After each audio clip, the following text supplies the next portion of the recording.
Šta mislite o društvenim mrežama i kačenju svojih slika, bilo žensko ili muško, da li po vama treba da se briše profil?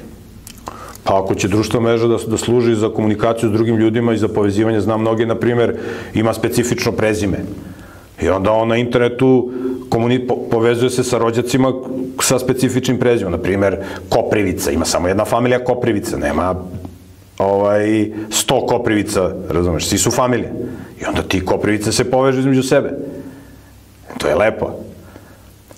Lepo je sad da neko je bio na nekom lepom lokalitetu, ne znam, na Uvcu, pokači sliku, pohrabri druge ljude da dođu na Uvac.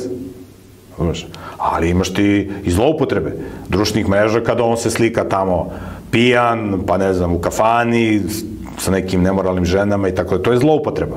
Znači, društvene mreže nisu negativne. Društvene mreže su neutralne. Ali one mogu da se zloupotrebljavaju, kao što sve može da se zloupotrebljava. Ti možeš da zloupotrebljaš auto, da nekog zgaziš, a možeš da koristiš auto, da se prevezeš iz Leskovca na Rikavačko jezero i da uživaš u prirodi koju je Bog stvorio. Znači,